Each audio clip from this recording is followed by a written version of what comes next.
Hi everyone, I'm going to be reviewing all of the books that I read in February.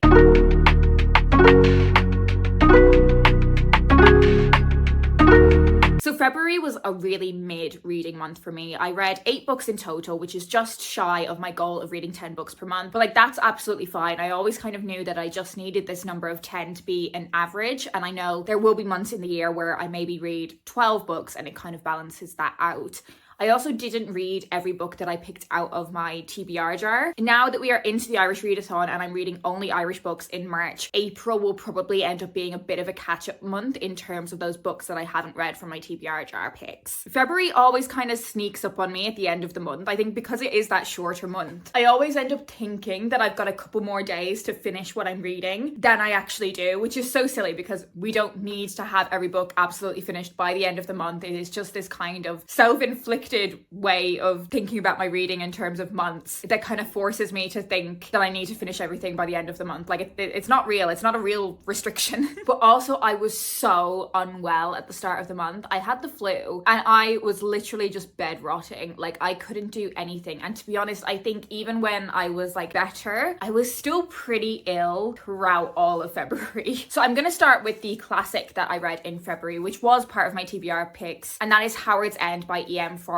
And this is a novel that is largely concerned with class dynamics, as, you know, I think often books of this period are. This was originally published in the early 1900s, and we are largely following 3 different families and how their lives intersect and connect. And the idea of connection is really at the heart of this book. And I didn't realize that the term Only Connect, like from the quiz show Only Connect, came from Howard's End. So we're following 3 different families and how their lives intersect and how class is a dynamic in their relationships and connections. And it's largely about how those class dynamics impact not only their wealth and their position in society, but also how they place different value on art versus the material, on things like education. And also there's a lot to do with gender dynamics in this as well, and the evolving role that women had in society and how some people were more embracing of that progression and some people were more reluctant to move with the times. So those kinds of topics and subject matters were things that I was expecting to be explored going into this novel. But what I wasn't expecting was the number of kind of twists in the plot. And I think one in particular that is quite a dramatic twist towards the end of the book. I had no idea that was coming. So overall, I really enjoyed this one. I would definitely be keen to read more from E.M. Forster. I guess this one is kind of considered maybe his masterpiece or one of his greatest works, but I'm definitely keen to read more of his writing. And I have a couple more books from him on my shelf. So something very different. I read a sapphic romance. I read Cleat Cute by Meryl Wilsner. This was a lot of fun. So we are following the romance between 2 soccer players. It's set in America, so we're calling it soccer. One of them is quite an experienced squad member. She is a captain. And the other is kind of a new hotshot who has her first chance to impress at a training camp. And despite them trying to deny the level of chemistry that exists between the 2 of them, it is so clear the level of sexual chemistry but also romantic connection between the pair of them. I found myself really invested in both the characters as individuals,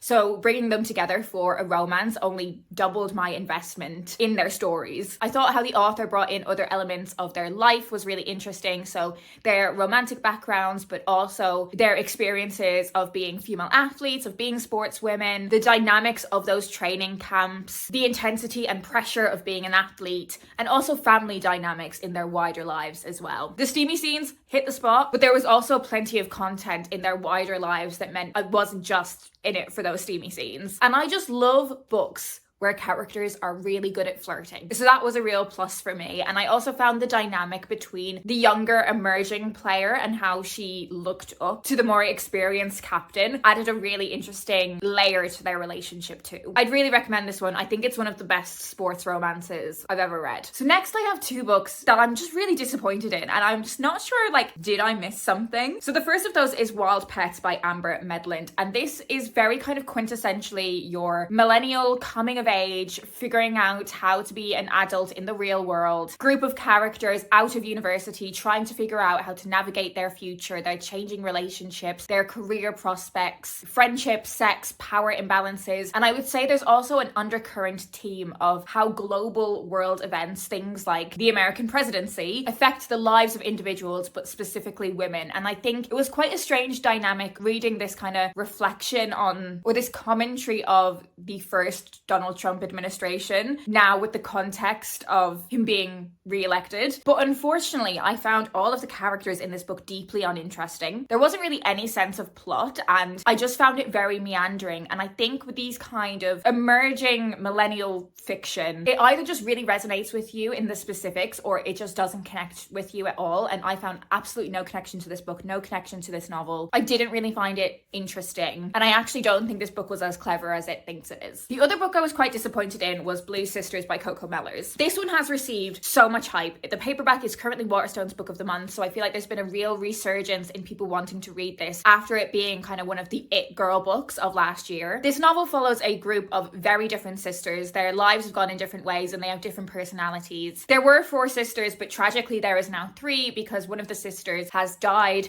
and we follow them a year after that loss, going to their family home in New York to try and prevent the sale of it. And this brings up a lot of feelings, a lot of the different nuances and dynamics in their sibling relationship, them all navigating their grief. There are themes of addiction and love. But again, I found all of the characters just really uninteresting. I didn't feel a connection to their lives. I did think it was kind of interesting to see the different dynamics between the sisters play out, and I feel like sisterhood is such a specific relationship that I've never really experienced. So maybe that's why I didn't feel a real sense of connection and feel like the book captured a really sort of specific experience, because I just don't have the life experience to know whether it was captured well or not. But I don't think I should have to have experienced it to feel a connection with it, and I just didn't find any of these characters interesting. And I genuinely found myself thinking, like, have I really missed something here? Because I've heard so much praise for this book. It makes me really sad that I didn't enjoy this one, because I'm really obsessed with the cover and I really want to keep hold of it, but I can't really justify keeping hold of a hardback of a book that I thought was pretty mid. I have just read another book that deals with a really kind of intimate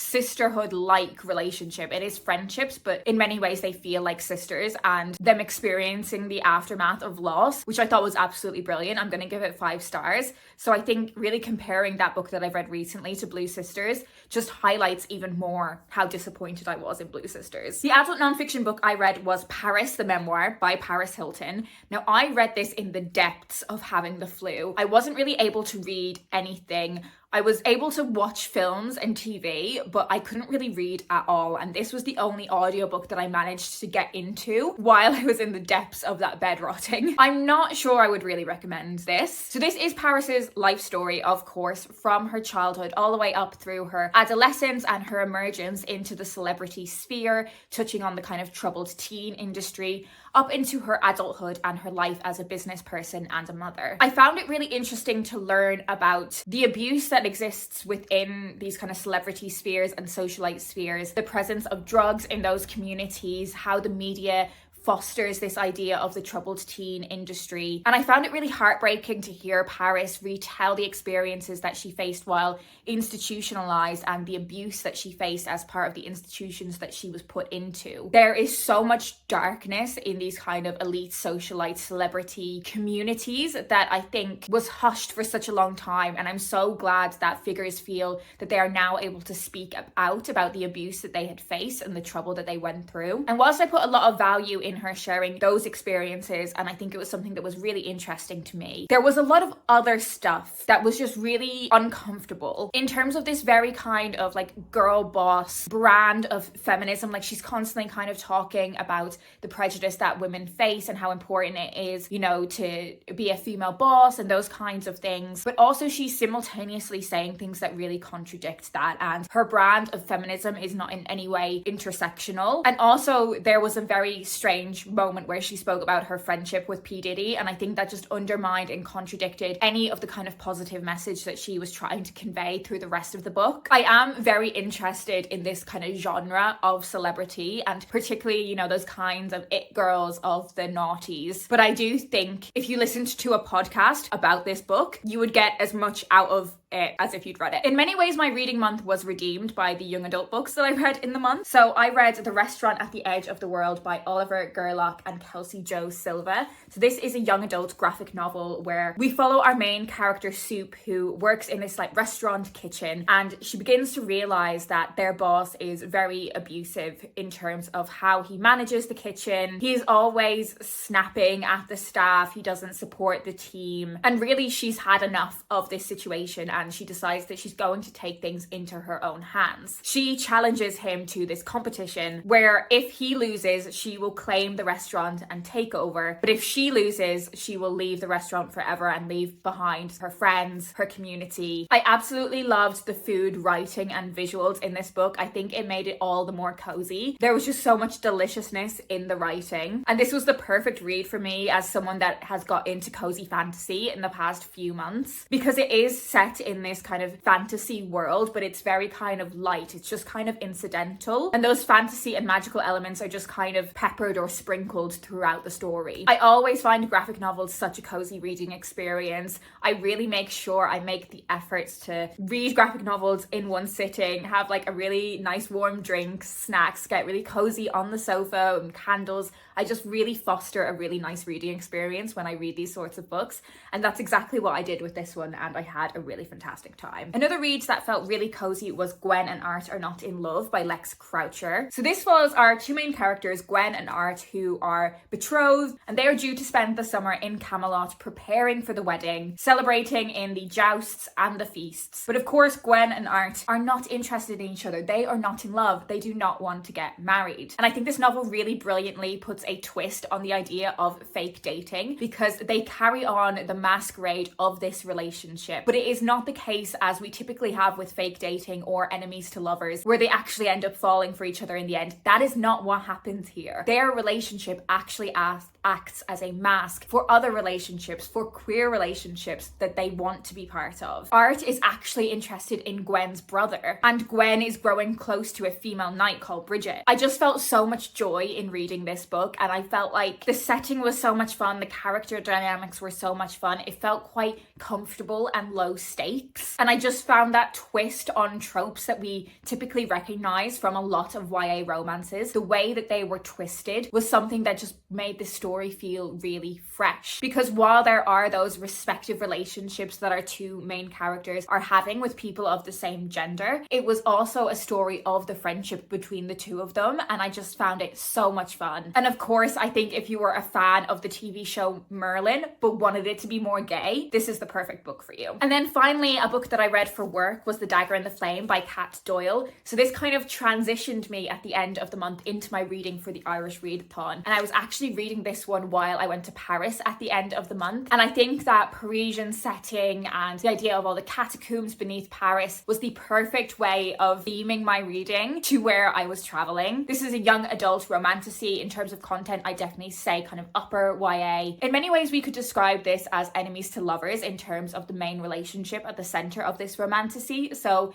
we have Ransom and Seraphine, but I actually don't think they're enemies to lovers. They just stay enemies. They're enemies and lovers. It is set in the city of Fantôme, and we follow the two rivaling guilds, the Cloaks and the Daggers. Seraphine's mother has been murdered by the Daggers, and she seeks refuge with the Cloaks and is set on revenge. Meanwhile, Ransom, who is a dagger, has been tasked with also killing Seraphine. And essentially, they really want to kill each other, but they also really, really, really fancy each other. The chemistry in this is really steamy. I think if you like those kinds of enemies and lovers dynamics, you would really enjoy this. And I think it's really pitch perfect if you are someone that is interested in romantasy. And yeah, as I said, this was the perfect way to theme my reading for my trip to Paris and also transition me into the Irish Readathon at the same time. So there we have it. They are all of the books that I read in February. I have to say, now that we are a little bit into March, I am so confident that March is going to be one of my best reading months of the year. Like, every single book I've read so far has been fantastic. So I'm really excited to review those at the end of the month for you. Let me know if you've read any of the books that I mentioned and what you thought of them, or you could let me know what the best book you read in February was, or if you want to let me know you're here but you don't have anything in particular to say,